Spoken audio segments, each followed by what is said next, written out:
Pretēji visām cerībām viņš pamodās. 2026. gada 13. aprīlis. Skvamišā, Britu Kolumbijā.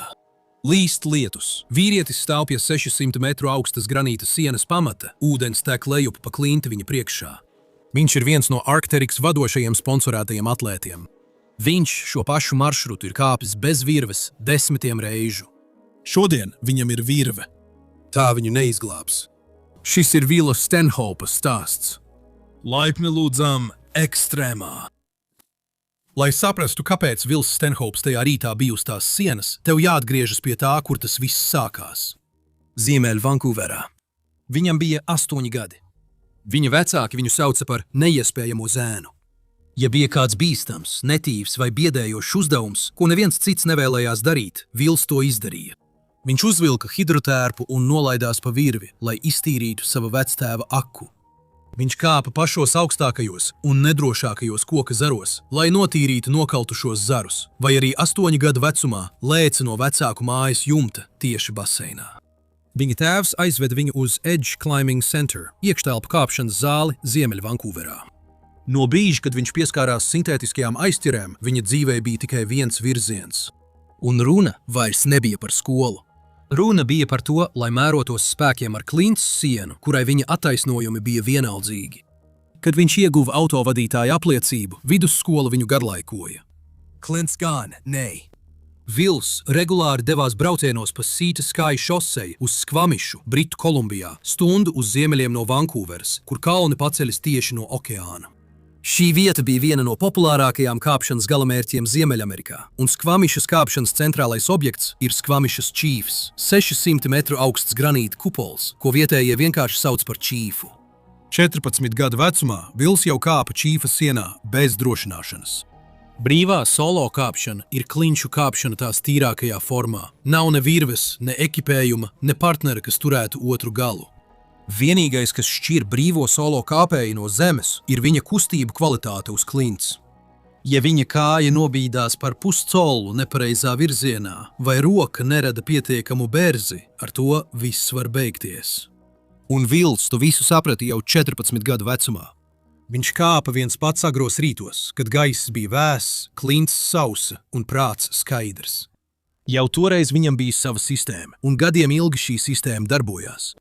Gadu gaitā Vils sāka darīt uz klints tādas lietas, ko lielākā daļa alpīnistu pat nespēja iedomāties. 2007. gadā, tikai 21 gadu vecumā, Vils piedzīvoja savu īsto izrāvienu brīdi. Viņš noskatīja sev nežēlīgu maršrutu, ko sauc par Prowl Skvamišā, uz tās pašas klints, ar kuru viss sākās.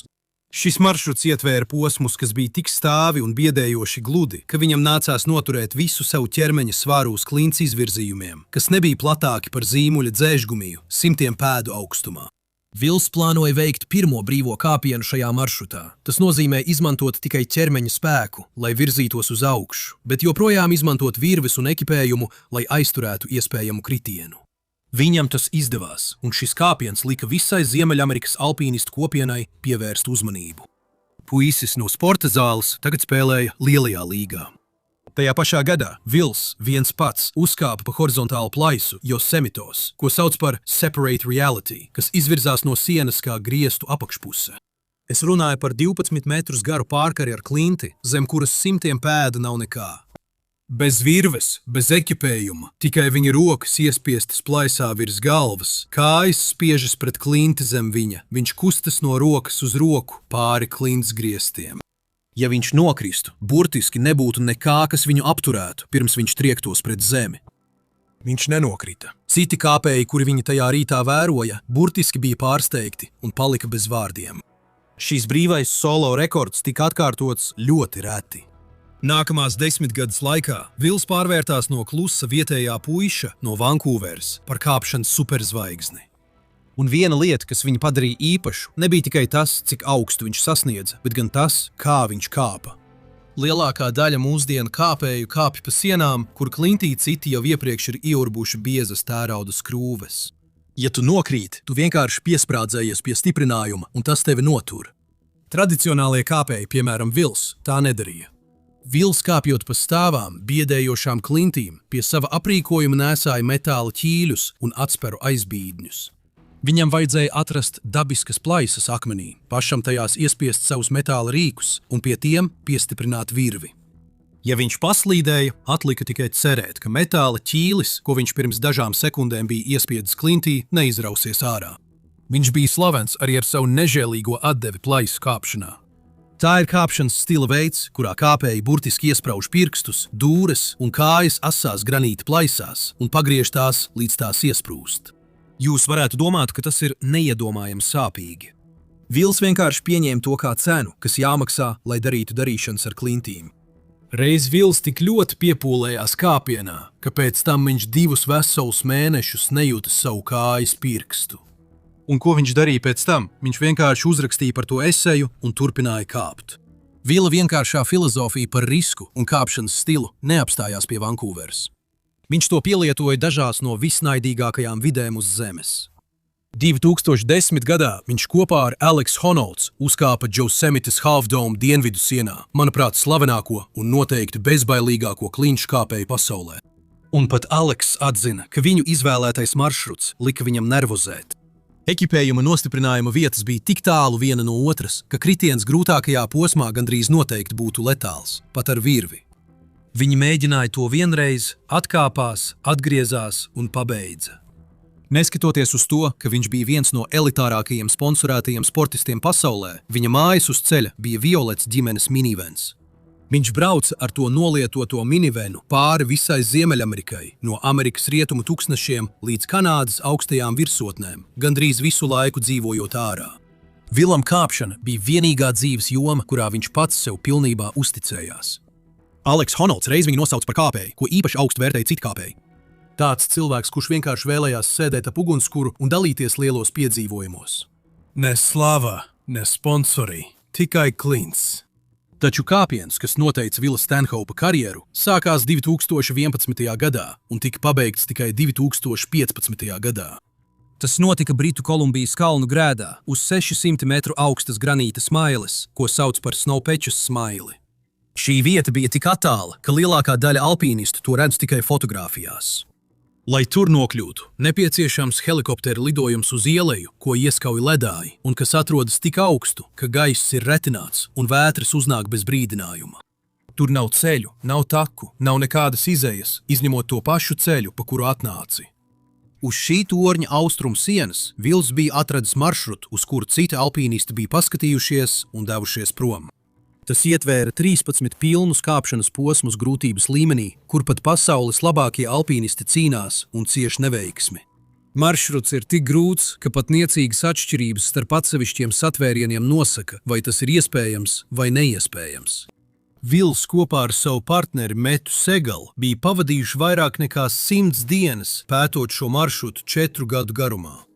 Un 2015. gada 14. augustā viņi beidzot veica savu pēdējo mēģinājumu. Kāpiena laikā bija posmi, kas bija tik šauri, ka Vils burtiski bija spiests iespraust pirkstus, žiletes plānās, ledainās plaisās un pagriezt locītavas, līdz tās nofiksējās, tikai lai varētu uzvilkt sevi augšup. Viņš to darīja 1000 pēdu garumā. Un viņi to paveica. Viņi beidzot to paveica. Tas joprojām ir viens no grūtākajiem klinšu kāpšanas maršrutiem Kanādas vēsturē. Godīgi sakot, es pat teiktu, ka tas ir viens no grūtākajiem maršrutiem Ziemeļamerikas kāpšanas vēsturē. Vils pats teica, ka ja kalnā būtu tikai viens rokturis mazāk, tas būtu palicis neiespējams uz visiem laikiem. Viņi savu maršrutu nosauca par Toma Īgana piemiņas maršrutu, nosaucot to par godu iemīļotajam Kanādas kāpējam, kurš bija miris jauns. Neviens to neatkārtoja nākamajos gados, un neviens to vairs nekad nespēs, jo 2022. gadā akmeņa nogruvums neatgriezeniski iznīcināja svarīgāko maršruta posmu. Taka, kuru Vils uzvarēja, burtiski vairs neeksistē uz šīs planētas. Taču sasniegums paliek. Šajā brīdī Vilu vienkārši nebija iespējams ignorēt. Lielākie vārdi aktīvās atpūtas industrijā sāk izrādīt interesi. Viņš kļuva par galveno sponsoru atbalstīto sportistu uzņēmumā Arc'teryx. Tas kāpšanas pasaulē ir tas pats, kas būtu parakstītam ar Nike vai Adidas. Viņi atbalstīja arī DMM, leģendārais aprīkojuma zīmols no Velsas, un Maxim Ropes. Vils ar to neapstājās. Viņš pats kļuva par stāstnieku, rakstot lielākajiem kāpšanas žurnāliem un parādoties Real Rock, šī sporta veida prestižākajā filmu tūrē. Viņš tika iekļauts National Geographic. Vils Stenhops tika pasniegts ārpasaulē kā drosmīgā, piedzīvojumu kārā kanādiešu gara seja. Tāds cilvēks, ar kuru tu vēlētos sēdēt pie ugunskura. Un varbūt kaut kādā ziņā viņš patiešām tāds arī bija. Bet aiz sasniegumiem, īpašībām un sponsoriem Vilam bija problēma. Skaties, kāpšana ir bīstams sporta veids. Vils to noteikti zināja. Bet zināt par briesmām un izdzīvot zaudējumus ir divas pilnīgi atšķirīgas lietas. 2017. gadā Vila tūs draugs Heidens Kenedijs izdarīja pašnāvību. Kenedijs bija viens no izcilākajiem jaunajiem alpīnistiem Ziemeļamerikā. 27 gadus vecs, un viņš tikko bija izdzīvojis lavīnu attālā Montānas kalnā, kurā gāja bojā viņa kāpšanas partnere Inga Pērkinsa. Viņš nespēja sadzīvot ar šī notikuma radīto traumu un nolēma aiziet no dzīves paša izvēlētā veidā. Nākamajā gadā, 2018. gadā, Marks Andrē Leklērs gāja bojā lavīnā Aļaskā. Leklērs bija kluss, izcils Kanādas alpīnists, kurš pārvietojās pa kalniem tā, kā to nespēja neviens cits. Tad vēl viens tūs draugs, Maikls Gārdners, gāja bojā Nepāles kalnos. Tie ir 3 cilvēki, ar kuriem Vils bija braucis, dzīvojis nometnē un kāpis kopā kalnos. 3 cilvēki, kuri saprata tieši tādu dzīvi, kādu viņš dzīvoja, jo arī paši to dzīvoja, un tagad viņi vairs nav. Mets Sīgls, viņa partneris Tom Egan maršrutā, aprakstīja notikušo ar sāpīgu vienkāršību. Ar katru zaudēto draugu tas Vilu smagi ietekmēja, un tas izpaudās atkarībā. Vils sāka smagi dzert. Viņa vecāki vēlāk apstiprināja, ka viņš bija bijis rehabilitācijā vairāk nekā vienu reizi. Viņa māsa publiski rakstīja par nopietnajām garīgās veselības problēmām, ar kurām viņš saskārās. Un bija vēl kas cits. Sākot ar 2025. gada decembri, Vils Stenhops tika apsūdzēts 9 krimināla apsūdzībās, kuras iesniedza Britu Kolumbijas province. Apsūdzības ietvēra seksuālu uzbrukumu, ielaušanos, kriminālu vajāšanu, 4 apsūdzības par uzbrukumu un 2 apsūdzības par ļaunprātīgu rīcību. Saskaņā ar publiskiem ierakstiem, šie atsevišķie gadījumi notika 1 gada laikā Skvamišā no 2024. gada novembra līdz 2025. gada novembrim. Viņam bija paredzēts stāties tiesas priekšā Ziemeļvankūveras provinces tiesā 2026. gada 14. decembrī 5 dienu tiesas sēdē. Sabiedrībai, saviem 38,000 Instagram sekotājiem un galvenajiem sponsoriem viņš joprojām bija elites tīrākais klinšu gids. Taču cieši saistītajā Skvamišas pilsētā viņa iespējami vardarbīgā uzvedība, kā ziņots, kļuva par atklātu noslēpumu. Un Kanādas tiesu sistēmai viņš bija vīrietis, kuram izvirzītas apsūdzības, kas varētu uz visiem laikiem izbeigt viņa brīvību un karjeru. Visa viņa pasaule sabruka. Loks savilkās arvien ciešāk. Un tā, saskaroties ar dzīvi, kur viņš vairs nespēja kontrolēt, Vils darīja to, ko bija darījis kopš 8 gadu vecuma. Tāpēc viņš atgriezās pie klints, kas mūs noved pie 4. rīta, 2026. gada 13. aprīļa. Vils bija kopā ar Marinu Leonu, dzīves kauču un ķermeņa terapijas speciālistu no Pembertonas, nelielas kalnu pilsētiņas apmēram stundas brauciena attālumā uz ziemeļiem no Skvamišas. Viņa un Vils bija iepazinušies tiešsaistē. Kad viņa piekrita kāpt kopā ar viņu tajā 4. rītā, tā bija pirmā reize, kad viņi satikās klātienē. Sākotnējais plāns bija doties ar mašīnu uz aizsargātu klinti, ko sauc par cirku, Čīkamus kanjonā. Tagad tev jāzina viena lieta par klinšu kāpšanu brīvā dabā. Slapja klints ir bīstama klints. Kad granīts kļūst slapjš, bērze, kas notur tavas kājas pie sienas, pazūd. Lielākā daļa pieredzējušu kāpēju lietus laikā noteikta veida klintis vispār neaiztiks. The Circus bija gudra izvēle tieši tāpēc, ka tās pārkarenā ģeometrija dabīgi novada ūdeni. Lietus tur nebija būtisks faktors, bet tajā rītā Vils piezvanīja un izmainīja plānu. Viņš domāja, ka stāvāmus virsotne, 600 metru augsta siena netālu, paliks sausa un vēlējās kāpt tur.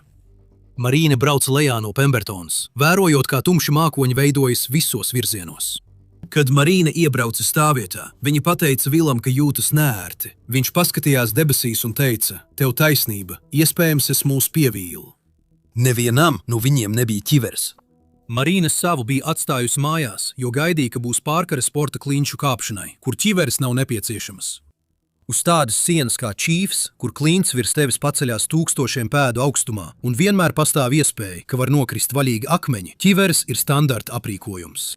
Vilam arī nebija ķivers. Viņi nolēma kāpt tik un tā. Viņi sāka ar vienkāršu plaisas maršrutu pie sienas pamatnes. Klinšu kāpšanā plaisas nav tikai ieplakas klintī, bet gan ceļi. Uz granīta sienas, piemēram šīfa, kur pašas sienas virsma bieži ir pārāk gluda, lai pie tās pieturētos, kāpēji seko plaisām augšup, iespraužot pirkstus un rokas spraugā un pagriežot tās, lai radītu bērzi, izmantojot šo bērzi, lai noturētu savu ķermeņa svaru, kāpjot tālāk. Tas ir sāpīgi, tehniski sarežģīti, un vila līmenī tas jau ir pilnīgi pašsaprotami. Maršruts tika veikts bez starpgadījumiem. Tad atsākās smidzinošas lietus. Viņi stāvēja pie sienas pamata un apsprieda savas iespējas. Netālu bija zemāks sektors, ko sauca par smoke bluffs, kur reljefs bija vieglāks un Vils zināja katru tā centimetru. Taču tā vietā viņi devās tālāk gar Grand Wall pamatu un apstājās pie 2 posmu maršruta, ko sauc par Rutabaga sākuma. Vils Stenhopes bija kāpis Rutabaga bez virves vairāk reižu nekā pats spēja saskaitīt. Viņam, stāvot pie tā pamata lietainā ceturtdienas rītā, tas nebija izaicinājums. Tā bija ierasta diena uz pazīstama akmens. Marīna savukārt paskatījās uz debesīm un uz sienu. Akmens vietām bija slapjš. Nevienam ne otram nebija ķivers, bet viņa neko neteica. Gal galā viņš bija profesionāls. Viņi piesējās un sāka kāpt. Marīna vadīja pirmo posmu. Vadīt posmu nozīmē, ka tu esi tas, kurš kāpj pirmais augšup, pa ceļam ievietojot savus ekipējuma gabalus klintī, kamēr tavs partneris zemāk padod virvi. Ja tu nokrīt, tu krīti garām savam pēdējam ieliktajam drošinājumam, pirms virve tevi notur.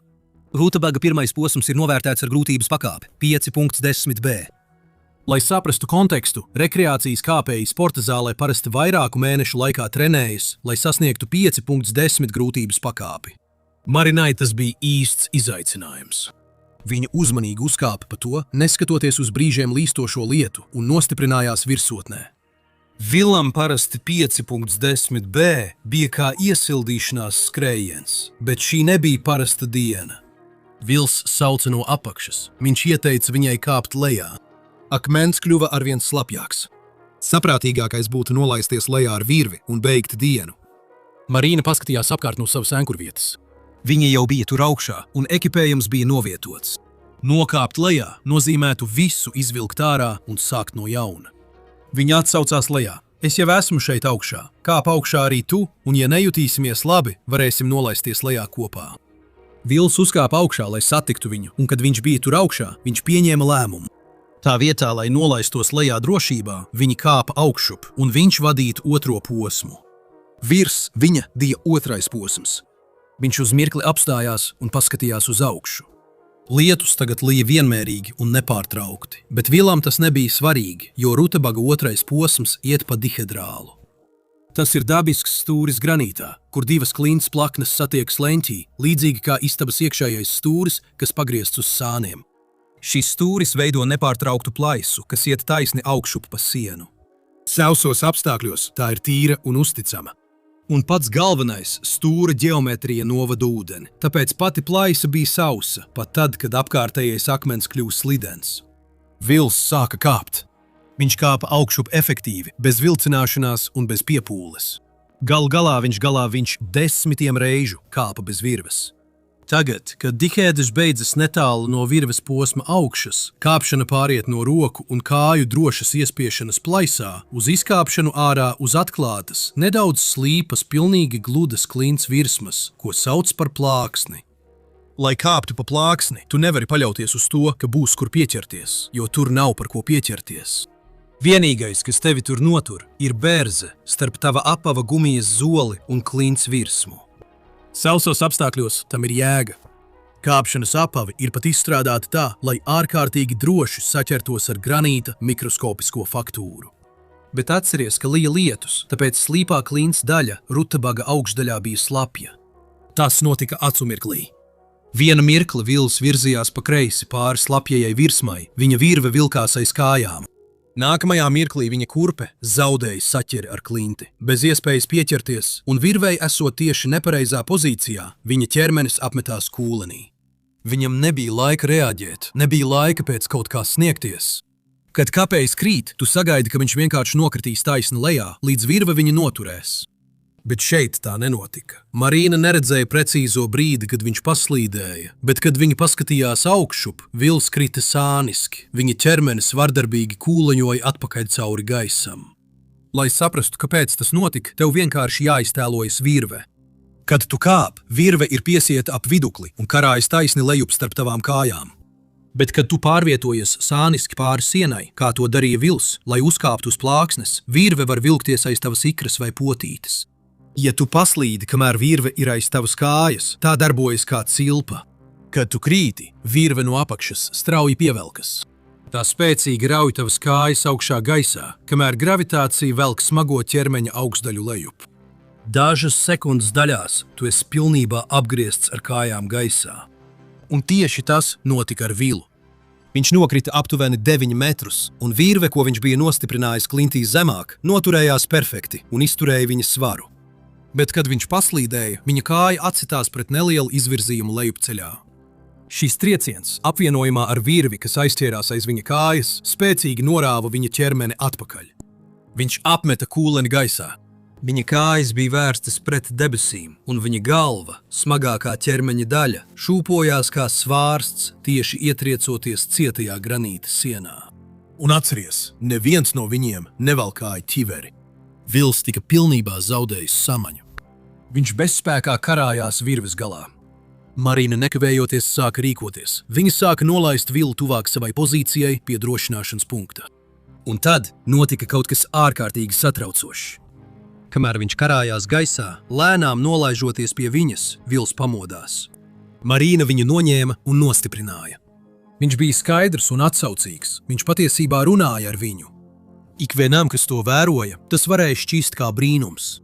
Viņš piedzīvoja milzīgu kritienu ar galvu pa priekšu cietā granītā un izdzīvoja. Marīna viņu nostiprināja, un kopā viņi spēja lēnām nolaisties līdz pašai klints pamatnei. Tobrīd bija pagājušas aptuveni 10 minūtes kopš kritiena. Marīna nekavējoties piezvanīja uz numuru 911. Viņa viņiem pastāstīja, ka Vils ir ļoti smagi savainots un lūdza nekavējoties nosūtīt palīdzību. Viņam bija lausta kāja, viena acs bija piepampusi ciet un ātri piepildījās ar asinīm. Bet viņš staigāja un runāja. Patiesībā Vils bija tik aktīvs, ka viņš pat iebilda pret glābšanas helikoptera izsaukšanu. Viņš teica Marinai, ka var vienkārši piecelties un pats iziet no turienes. Viņš patiešām mēģināja piecelties, bet viņa laustā kāja viņam to neļāva. Izskatījās, ka viss ir kārtībā, ņemot vērā visu, kas bija noticis. Bet 20 minūtes pēc kritiena Vila uzvedība sāka mainīties.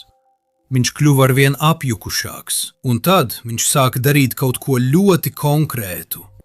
Viņš sāka bakstīties savā ausī.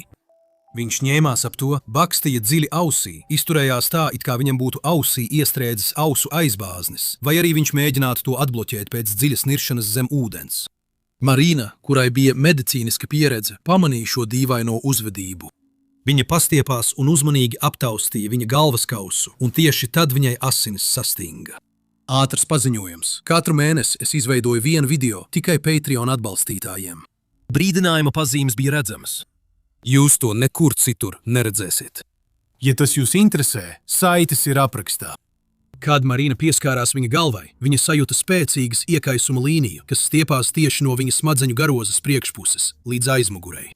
Viņa uzreiz saprata, ka Vils piedzīvo skaidrās apziņas intervālu. Redzi, ka cilvēks saņem spēcīgu triecienu pa galvas sānu, bez ķiveres, galvaskauss bieži vien lūst. Tieši zem galvaskausa atrodas artērija, ko sauc par vidējo smadzeņu apvalka artēriju. Ja kaula šķembas no lūzuma izraisa plīsumu šajā artērijā, arteriālās asinis nekavējoties sāk strauji ieplūst tajā mazajā spraugā starp galvaskausu un smadzenēm. Un kas padara šo tik viltīgu, ir tas, ka upuris to pat nepamanītu, jo sākotnējā smadzeņu satricinājuma dēļ upuris uz brīdi zaudēs samaņu. Smadzenes būtībā pēc dažām minūtēm restartējas.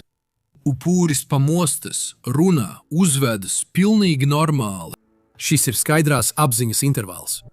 Bet iekšā tikš bioloģiskais pulkstenis. Cilvēka galvaskauss ir slēgta stingra kaste. Tas nevar izplesties. Kad no pārrautas artērijas plūst asinis, veidojas milzīgs asiņu uzkrājums. Tā kā asinīm vairs nav kur izplūst, šis asiņu uzkrājums sāk spiest smadzeņu audus uz āru. Viens no pirmajiem fiziskajiem simptomiem šī milzīgā spiedošā spiediena galvaskausa iekšpusē ir pilnuma sajūta aiz bungādiņas. Vils nebakstīja ausi tāpēc, ka tā bija aizsprostota. Viņš bakstīja ausi tāpēc, ka viņa smadzenes tika saspiestas līdz nāvei no iekšpuses uz āru.